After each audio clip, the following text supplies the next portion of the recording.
മഹാനായ ശൈഖുന സുൽത്താൻ കാന്തപുരം ഉസ്താദ്. ഇന്ന് ലോകത്ത് കാന്തപുരം ഉസ്താദിനേക്കാൾ സുന്നത്ത് ജമാഅത്ത് സ്ഥാപിക്കാനും പറയാനും വലിയൊരു പണ്ഡിതൻ ലോകത്തില്ല എന്ന കാര്യം നിങ്ങൾ ഓർക്കണം. മഹാനവറുകൾ എഴുതിയ സഹീഹുൽ ബുഖാരിയുടെ വ്യാഖ്യാനം ഉൾപ്പെടെ ധാരാളം ഗ്രന്ഥങ്ങൾ എഴുതിയ മഹാപണ്ഡിതനാണ്. അതോടുകൂടെ 10,000-കണക്കിന് പണ്ഡിതന്മാരെ ലോകത്തിന് വാർത്തുവിടുത്ത വ്യക്തിത്വമാണ്. അതോടുകൂടെ തന്നെ 10,000-കണക്കിന് അനാഥരെ സനാഥരാക്കി, അവർക്ക് തൊഴിൽ നൽകി. ആ മഹാനായ ശൈഖുന സുൽത്താൻ കാന്തപുരം ഉസ്താദിന് സമസ്തയുടെ പ്രായം അടുത്തിട്ട് 100 വയസ്സോട് അടുത്തിട്ടും മനുഷ്യർക്കൊപ്പം നിൽക്കാൻ അവർക്ക് സമയമുണ്ട്, അവർക്ക് ആരോഗ്യം പ്രശ്നമല്ല. ആ മഹാൻ അവറുകളെയാണ് നിങ്ങൾ മാതൃകയാക്കേണ്ടത്. ആ മഹാനൊപ്പം എല്ലാവരും ഒന്നിക്കുക, എല്ലാവരും ഒറ്റക്കെട്ടായി പ്രവർത്തിക്കുക.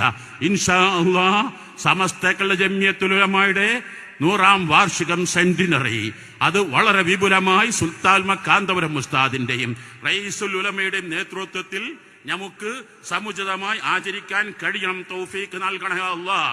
സർവ്വജനങ്ങളോടും പറയട്ടെ, നിങ്ങൾ എല്ലാവരുടെയും എല്ലാ സഹായങ്ങളും സഹകരണങ്ങളും ഇപ്പോൾ ഞങ്ങളുടെ ഈ മഹത്തായ ശൈഖുന നേതൃത്വം നൽകുന്ന ഈ കേരള യാത്രക്കുണ്ടായതിനേക്കാൾ ഉപരി സമസ്ത കേരള ജമിയത്തുൽ ഉലമയുടെ സെന്റിനറിയുടെ സമ്മേളനങ്ങളും പരിപാടികളും വരുമ്പോ എല്ലാ വിഭാഗം ജനങ്ങളുടെയും സർവ്വസഹായങ്ങളും എപ്പോഴും അതിനുശേഷവും അതിനു മുമ്പും എപ്പോഴും ഉണ്ടാകണമെന്ന് വിനയപൂർവ്വം അഭ്യർത്ഥിച്ചുകൊണ്ട് ഈ പാലക്കാട് ജില്ലയിൽ കടന്ന സമയം മുതൽ ഇതേവരെ നിങ്ങൾ കാണിച്ച വലിയ ആദരവിനും സ്നേഹത്തിനും നിങ്ങളുടെ ഗംഭീര സ്വീകരണത്തിനും മഹാനായ തങ്ങളവറുകൾ 100 മാർക്കിട്ടല്ലോ.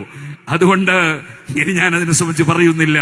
എല്ലാറ്റിനും നന്ദി രേഖപ്പെടുത്തി ഏറ്റവും മുൻപന്തിയിൽ നമ്മുടെ ഓരോ സർക്കുലർ വരുമ്പോഴും ഓരോ പ്രവർത്തനത്തിലുള്ള നിർദ്ദേശം വരുമ്പോഴും അവിടെയെല്ലാം നിങ്ങൾ വളരെ ഉത്സാഹത്തോടെ മുൻപന്തിയിൽ ഉണ്ടാകണമെന്ന് SSF-ന്റെയും SVS-ന്റെയും മുസ്ലിം ജമാഅത്തിന്റെയും സുന്നി ജമിയത്തുൽ മുഅല്ലിമിന്റെയും SMA-യുടെയും എല്ലാ പ്രവർത്തകരോടും നേതാക്കളോടും വിനയപൂർവ്വം അപേക്ഷിച്ചും അഭ്യർത്ഥിച്ചും ഞാൻ എന്റെ വാക്കുകൾ നിർത്തുന്നു.